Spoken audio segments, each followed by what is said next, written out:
श्याम सुंदर की कथा वह अनंत कथा है जिसे सुनते सुनते मन कभी नहीं भरता, क्योंकि यह केवल एक कहानी नहीं बल्कि चेतना का जागरण है। जब जब संसार भ्रम में डूबता है, तब तब कृष्ण की कथा आत्मा को प्रकाश की ओर ले जाने के लिए उत्पन्न होती है। यह कथा शुरू होती है उस समय से जब द्वापर युग में पृथ्वी अपने भार से दुखी होकर देवताओं के पास पहुंची थी। अत्याचार बढ़ चुका था, अधर्म का अंधेरा घना हो चुका था और मनुष्य का हृदय स्वार्थ, क्रोध और मोह की जंजीरों में बंध गया था। तब देवताओं ने एक ही आशा से भगवान विष्णु की शरण में जाकर कहा कि अब कोई ऐसा अवतार चाहिए जो इस अन्याय को समाप्त कर सके। उस क्षण विष्णु मुस्कुराए, क्योंकि वह जानते थे कि समय आ चुका है, समय उस अवतार का जिसे संसार आज कृष्ण के नाम से जानता है। वसुदेव और देवकी जैसे पवित्र माता पिता को चुना गया और देवकी के गर्भ में स्वयं परमात्मा ने स्थान लिया। लेकिन जैसे ही यह दिव्य गर्भाधान हुआ, कंस को भविष्यवाणी सुना दी गई कि देवकी का 8वां पुत्र ही उसका विनाश करेगा। सत्य की शक्ति से डरने वाले लोग हमेशा हिंसा का सहारा लेते हैं, और यही कंस ने किया। उसने देवकी और वसुदेव को कैद कर लिया। एक एक करके उसने उनके 6 पुत्रों को मार डाला, क्योंकि अधर्म हमेशा सत्य को जन्म लेते हुए नहीं देख सकता। लेकिन 7वां गर्भ योगमाया की लीला से रोहिणी के गर्भ में स्थानांतरित हो गया और बलराम का जन्म हुआ। फिर आया वह क्षण जिसके लिए युग प्रतीक्षा कर रहा था। आधी रात, भाद्रपद कृष्ण पक्ष की अष्टमी, जब देवकी के कारावास में भगवान कृष्ण का प्राकट्य हुआ। जैसे ही वे प्रकट हुए, कारागार की दीवारें प्रकाश से भर गईं। देवकी का भय प्रेम में बदल गया और वसुदेव का हृदय आनंद से भर उठा।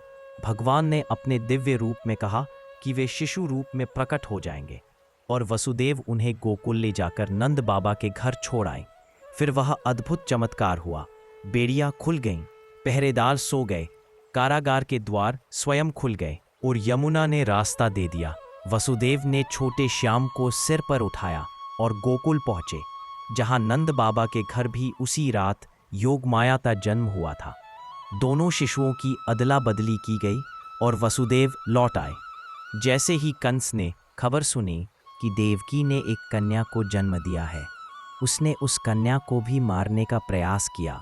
लेकिन वही कन्या योगमाया बनकर आकाश में प्रकट हुई और बोली, हे कंस, तेरा विनाश करने वाला जन्म ले चुका है और सुरक्षित कहीं और रह रहा है। यह सुनकर कंस भय और क्रोध में भर उठा।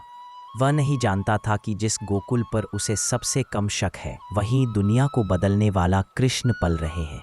गोकुल में कृष्ण का बचपन दिव्य लीलाओं से भरा हुआ था। यशोदा मैया का ममता भरा हृदय, नंद बाबा का स्नेह, वृंदावन की हरियाली, यमुना तट की हवा, बांसुरी की धुन, सब कुछ मिलकर कृष्ण का बचपन एक ऐसी लीला बना देता है जिसे सुनते सुनते मन पिघल जाता है। कृष्ण बचपन से ही अद्भुत थे। कभी मिट्टी खाते थे और यशोदा को अपने मुंह में पूरा ब्रह्मांड दिखा देते थे। कभी गोपियों के मटके फोड़कर मक्खन चुरा लेते थे। कभी कालिया नाग को वश में कर लेते थे। कभी पूतना और तृणावर्त जैसे राक्षसों का वध कर देते थे। लेकिन इन सभी लीलाओं के पीछे केवल शक्ति प्रदर्शन नहीं था। इनके पीछे संदेश था कि जब हृदय में मासूमियत, प्रेम और भक्ति हो, तब संसार की सबसे घातक शक्तियां भी आपके पांव पकड़ लेती है। पूरा वृंदावन श्याम के प्रेम में रंग चुका था। गोपियों के लिए कृष्ण केवल एक बालक नहीं थे, बल्कि परमात्मा का जीवित रूप थे। उनकी बांसुरी की धुन सुनकर ब्रह्म भी स्थिर हो जाए, ऐसा माधुर्य था उसमें। बांसुरी की धुन केवल संगीत नहीं, बल्कि आत्मा को जगाने वाला संदेश था कि जीवन की असली सुंदरता सरलता में है, प्रेम में है, निष्कपटता में है। कृष्ण अपने दोस्तों संग गायें चराने जाते, खेलते, नाचते, दही मटके फोड़ते और कभी कभी अचानक गहन विचार भी दे देते, जिससे पता चलता कि वह कोई साधारण बालक नहीं। धीरे धीरे उनका प्रभाव बढ़ता गया और अधर्म की शक्तियां भी उन्हें पहचानने लगी। कंस बार बार राक्षस भेजता रहा, लेकिन हर बार पराजित होकर लौटे। वृंदावन में कृष्ण की बाल लीलाएं केवल मनोरंजन नहीं थी, बल्कि यह संकेत थी कि जब ईश्वर किसी का रखवाला बन जाए तो दुनिया की कोई शक्ति उसे छू नहीं सकती। गोवर्धन पर्वत उठाकर कृष्ण ने पूरी दुनिया को यह संदेश दिया कि जिन पर अनाचार होता है वे यदि सत्य की शरण में रहें तो पूरा पर्वत भी ढाल बन सकता है। यह केवल शक्ति का प्रदर्शन नहीं, बल्कि इंद्र को अपने बल का घमंड था और कृष्ण ने उसे दिखाया कि बिना प्रेम के शक्ति व्यर्थ है। कृष्ण की कथा का यह पहला भाग यहीं पर समाप्त नहीं होता, क्योंकि कृष्ण का जीवन केवल वृंदावन तक सीमित नहीं है। यह तो शुरुआत है, वह शुरुआत जिसने आने वाले युगों को बदलना था। वृंदावन का यह बालक जल्द ही मथुरा जाएगा, कंस का अंत करेगा और फिर महाभारत जैसे महान धर्मयुद्ध में अर्जुन को वह उपदेश देगा जिसे आज दुनिया भगवत गीता कहकर मानती है। लेकिन उससे पहले वृंदावन की यह दिव्यता, यह मधुरता, यह बाल लीला की पवित्रता समझना जरूरी है, क्योंकि यही कृष्ण के चरित्र का आधार है। प्रेम, करुणा, मधुरता और अनंत आनंद। कृष्ण बताते हैं कि जीवन का असली सार बाहरी उपलब्धियों में नहीं, बल्कि भीतर की शांति और प्रेम में है। यही उनकी कथा की शुरुआत है, यही कृष्ण का पहला परिचय है। नायक के रूप में नहीं, देवता के रूप में नहीं, बल्कि एक ऐसे बालक के रूप में जो दुनिया को प्रेम सिखाने आया है। कृष्ण की कथा का यह प्रथम भाग एक झलक मात्र है, उस दिव्यता की जिसने जीवन बदलने की शक्ति रखी। और अब यह कथा आगे बढ़ेगी, और जितना आगे बढ़ेगी उतनी गहरी होती जाएगी। कृष्ण कथा का दूसरा भाग वहां से आरंभ होता है जहां वृंदावन की गोकुल लीलाएं संसार को आनंदमय बना रही थी। समय बीतता गया और छोटे श्याम अपने रूप, अपनी लीलाओं, अपनी मुस्कान और अपनी बाल सुलभ शरारतों से संपूर्ण ब्रज को मोह रहे थे। हर सुबह जब सूर्य की पहली किरणें नंदगांव की गलियों में उतरती थी, तब यशोदा मैया दरवाजा खोलते ही पहले कृष्ण को ढूंढती थी, क्योंकि कृष्ण कभी स्थिर नहीं रहते थे। वे कभी गायों के साथ खेल रहे होते, कभी गोपों के साथ दौड़ लगा रहे होते, कभी गोपियों के मटकों की ओर छलांग लगाते और कभी अचानक जंगल की दिशा में निकल जाते, मानो स्वयं प्रकृति उन्हें बुला रही हो। कृष्ण का यह बाल्यकाल सामान्य बालकों सा नहीं था। उनके हर कदम के पीछे कोई संकेत, कोई रहस्य और कोई शिक्षा छिपी होती थी। जब वे माखन चुराते थे तो वह सिर्फ शरारत नहीं थी, वह संकेत था कि जीवन की मिठास बांटने से मिलती है, छिपाने से नहीं। जब वे गोपियों के मटके फोड़ते थे तब वह संकेत था कि अहंकार के पात्र टूटने चाहिए, ताकि प्रेम का असली स्वाद सामने आ सके। जब वे अपनी बांसुरी बजाते थे तब वह केवल संगीत नहीं था, वह आत्मा को शांत करने वाला संदेश था कि जीवन की सभी उलझनों का समाधान भीतर के संगीत में है। धीरे धीरे कृष्ण के भीतर केवल बालक का रूप नहीं, बल्कि भगवान का तेज स्पष्ट होने लगा। ब्रह्मांड भी उनकी लीलाओं का अणी था। पूतना का वध हुआ, तृणावर्त समाप्त हुआ, शकटासुर और वत्सासुर जैसे राक्षस व्यर्थ लौटे। हर बार कृष्ण ने यह सिद्ध किया कि ईश्वर का प्रेम मासूम रूप में आता है, लेकिन उसकी शक्ति अनंत होती है। वृंदावन के प्रत्येक जीव की आंखों में कृष्ण बसने लगे। गायें उन्हें देखकर रुक जातीं, पक्षी उनकी बांसुरी पर नाचने लगते, नदियां उनके चरणों को छूकर अपना पवित्र होना स्वीकार करती, और वृक्ष भी उनके स्पर्श से फल फूल उठते। यह सब केवल वृंदावन की सुंदरता नहीं थी, यह दिव्यता की उपस्थिति थी। लेकिन जैसे जैसे कृष्ण का प्रभाव बढ़ा, कंस का भय भी बढ़ता गया। मथुरा में बैठा वह अत्याचारी राजा हर पल इसी चिंता में रहता कि कौन सा बालक उसका विनाश बनकर बड़ा हो रहा है। उसके जासूसों ने कई बार वृंदावन की दिशा में संकेत भेजे, और कंस को धीरे धीरे एहसास होने लगा कि उसका शत्रु किसी गोकुल या वृंदावन में ही है। उसने एक एक करके अनेक दानव भेजे। कोई बैल बनकर आया, कोई पक्षी बनकर, कोई बड़े राक्षस का रूप लेकर। लेकिन वो यह नहीं जानता था कि सच्चा दुष्ट कितना भी बड़ा हो जाए, ईश्वर की एक मुस्कुराहट से भी छोटा पड़ जाता है। कृष्ण लगातार वृंदावन को सुरक्षित और आनंदमय रखते गए। इसी बीच गोपियों का कृष्ण के प्रति प्रेम इतना बढ़ गया कि वो केवल प्रेम नहीं रहा, वो भक्ति बन गया। भक्ति वो अवस्था है जहां हृदय स्वयं को ईश्वर के हवाले कर देता है। गोपियां कृष्ण को केवल बालक नहीं मानती थीं, वे उन्हें ब्रह्म मानती थीं, अपनी आत्मा का केंद्र। वे कृष्ण से मिलने के लिए, उनकी झलक पाने के लिए, उनकी बांसुरी सुनने के लिए सब कुछ छोड़ सकती थीं। यह प्रेम संसारिक नहीं था, यह दिव्य था। लेकिन समय किसी एक अवस्था में नहीं रुकता। धीरे धीरे वृंदावन पर एक छाया आने लगी। वो छाया थी मथुरा से आए एक संदेश की। कंस ने अक्रूर को भेजा, जो नंद बाबा का पुराना परिचित था। वह वृंदावन पहुंचा और जैसे ही उसने कृष्ण और बलराम को देखा, उसका हृदय श्रद्धा से भर गया, पर मन के भीतर भय भी था, क्योंकि उसे दोनों भाइयों को मथुरा ले जाने का आदेश मिला था। अक्रूर जानता था कि कृष्ण असाधारण शक्ति वाले हैं और यह भी कि उनकी उत्पत्ति दिव्य है, लेकिन कंस ने उसे उसके धर्म और उसकी निष्ठा की परीक्षा में खड़ा कर दिया था। जब अक्रूर ने यह संदेश सुनाया कि कंस ने दोनों भाइयों को मथुरा बुलाया है, तो पूरा वृंदावन स्तब्ध हो गया। गोपियां व्याकुल हो उठीं, यशोदा मैया का हृदय कांप गया। नंद बाबा के पैरों के नीचे से जमीन खिसक गई। किसी को यह विश्वास नहीं हो रहा था कि कृष्ण, जिन्हें उनने पाला पोसा, जिनके साथ दिन रात प्रेम और हंसी का संसार बनाया, वे कृष्ण अब मथुरा को चले जाएंगे। वृंदावन की गोपियां रो पड़ी। कोई कृष्ण की बांसुरी पकड़कर बैठ गई, कोई उनकी पसंद का माखन हाथ में लेकर खड़ी रह गई, कोई जंगल के उस मार्ग पर खड़ी हो गई जहां से कृष्ण जाने वाले थे। यशोदा ने कृष्ण को गले लगाया और बोली कि वह उन्हें कहीं नहीं जाने देंगी, पर कृष्ण का भाग्य बुला रहा था। वे जानते थे कि अब समय आ गया है, कंस का अंत होना ही है। सुबह जब कृष्ण और बलराम रथ पर चढ़ रहे थे, तो पूरा ब्रज रो रहा था।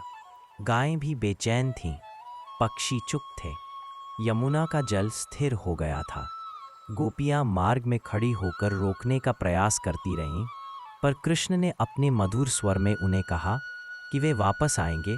वे कभी वृंदावन से दूर नहीं हो सकते, क्योंकि वृंदावन उनके हृदय में बसता है। रथ आगे बढ़ता गया और अक्रूर ने दोनों भाइयों को लेकर मथुरा की ओर यात्रा शुरू की। रास्ते में अक्रूर ने कृष्ण के चरण धोए, क्योंकि उसके हृदय में श्रद्धा उमड़ पड़ी थी।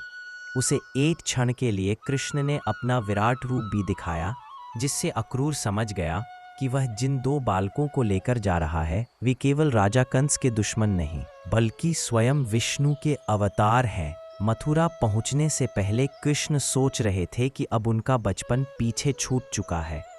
अब जो आने वाला है वह केवल लीला नहीं, बल्कि धर्म की स्थापना का मार्ग है।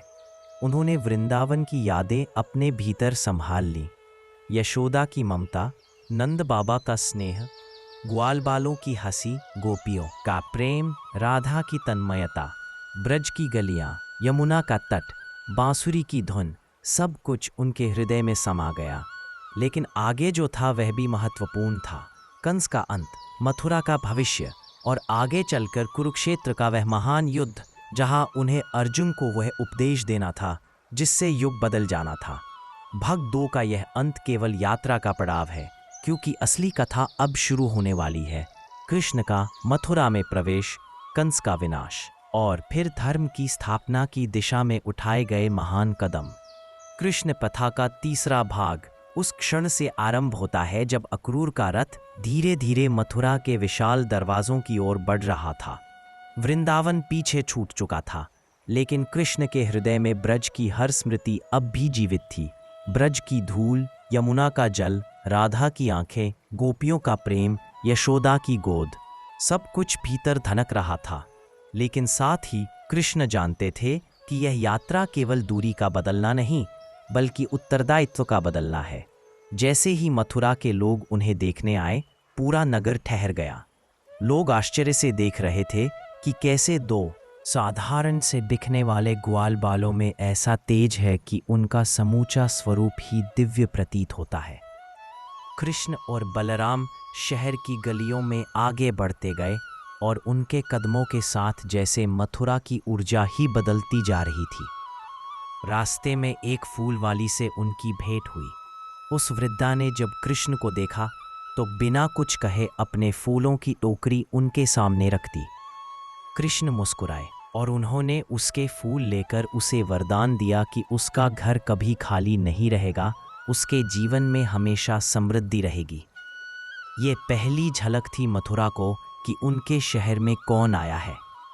जैसे ही वे कंस के विशाल अखाड़े के पास पहुंचे, वहां पहले से ही व्यवस्थित भीड़ जमा थी। कंस ने अपने दूतों को भेजकर घोषणा करवा दी थी कि आज नगर में एक बड़ा उत्सव होगा, लेकिन उसके पीछे का वास्तविक उद्देश्य था कृष्ण और बलराम को धोखे से मरवा देना। कंस का अहंकार इतना बड़ा हो चुका था कि उसे ईश्वर का भी भय नहीं रहा। उसने मल्ल युद्ध के लिए अपने सबसे भयानक पहलवान भेज रखे थे, चाणूर और मुष्टिक। ये दोनों पहलवान वर्षों से मृत्यु के साथी बनकर लड़ते थे और कंस को पूरा विश्वास था कि ये दोनों बालकों को कुछ ही क्षणों में समाप्त कर देंगे। लेकिन कृष्ण और बलराम शांत थे। वे जानते थे कि लीला का समय आ चुका है। अखाड़े में प्रवेश करते ही दर्शकों की सांसें रुक गईं। कोई यह समझ ही नहीं पा रहा था कि दो किशोर बालक इन भयंकर योद्धाओं से कैसे लड़ेंगे। लेकिन कृष्ण की आंखों में भय का एक कण भी नहीं था। चाणूर ने चुनौती दी, कृष्ण, अगर तुम इतने ही बलवान हो तो आओ मुझसे युद्ध करो। कृष्ण मुस्कुराए, क्योंकि उन्हें यह युद्ध नहीं, न्याय का मार्ग लग रहा था। लड़ाई शुरू हुई। चाणूर ने पूरी शक्ति से प्रहार किया, लेकिन कृष्ण उसके प्रहारों को ऐसे टाल रहे थे जैसे कोई हवा के झोंके को हटाए। बलराम मुश्तिक से भिड़ चुके थे। दर्शक भौचक्के थे। जहां भारी शरीर वाले दानव प्रहार कर रहे थे, कृष्ण और बलराम सहज, शांत और दिव्य लय में लड़ रहे थे। कुछ ही क्षणों में कृष्ण ने चाणूर को पकड़कर हवा में उछाला और जमीन पर पटक दिया। चाणूर का अंत हो गया। बलराम ने भी मुश्तिक को उसी क्षण धूल चटा दी। अखाड़ा स्तब्ध था। कंस की आंखों में भय उतर चुका था। उसे जो सोचा, जो योजना बनाई, सब उसके सामने ढहने लगी। कृष्ण धीरे धीरे उसकी ओर बढ़े। वह सिंहासन से उठकर भागने लगा, लेकिन कृष्ण ने उसे पकड़ लिया। उन्होंने उसे धरती पर गिराया और उन्हीं क्षणों में कंस का अंत हो गया। भविष्यवाणी पूरी हो चुकी थी। देवकी की आंखों के आंसू, वसुदेव का वर्षों का दुख, जनता का डर, सब कुछ समाप्त हो गया। कृष्ण ने कैद में बंद अपने माता पिता को मुक्त किया। देवकी ने वर्षों के बाद कृष्ण को पहली बार खुलकर देखा। वसुदेव ने उनके सिर पर हाथ रखा। दोनों ही मौन थे, लेकिन उस मौन में जितना प्रेम था उतनी कोई भाषा नहीं कह सकती। इसके बाद उन्होंने उग्रसेन को फिर से राजा बनाया और मथुरा में न्याय की स्थापना शुरू कर दी। अब मथुरा सुरक्षित थी, लेकिन कृष्ण जानते थे कि उनकी यात्रा यहीं नहीं रुकती। ब्रज का हर एक व्यक्ति उन्हें याद कर रहा था। यशोदा की आंखें सूख गई थीं, नंद बाबा की आवाज भर्रा जाती थी, राधा मौन हो चुकी थी। गोपियां रात रात भर बांसुरी की प्रतीक्षा करती थीं। पर कृष्ण को धर्म का मार्ग चुनना था। कंस के बाद अनेक राजाओं ने मथुरा पर नजरें गड़ा दी थीं। जरासंध, जो कंस का ससुर था, बदला लेने के लिए मथुरा पर बार बार आक्रमण करने लगा। कृष्ण और बलराम हर युद्ध में विजय पाते गए, लेकिन मथुरा कमजोर होती गई। तो उन्हें लोगों को एक नए स्थान पर बसाना होगा, और यह स्थान था द्वारका। लेकिन उससे पहले उन्हें अपने गुरु सांदीपनी मुनि के आश्रम में जाना था। गुरु के आश्रम में कृष्ण ने हर विद्याओं का अध्ययन किया, राजनीति, विज्ञान, धनुर्वेद, युद्ध, शास्त्र, संगीत, नीति, सब कुछ। वे केवल देवत्व का रूप नहीं थे, वे आदर्श विद्यार्थी भी थे। गुरु दक्षिणा में उन्होंने सांदीपनी मुनि के मृत पुत्र को यमलोक से वापस लाकर दे दिया। यह कार्य केवल ईश्वर ही कर सकता था।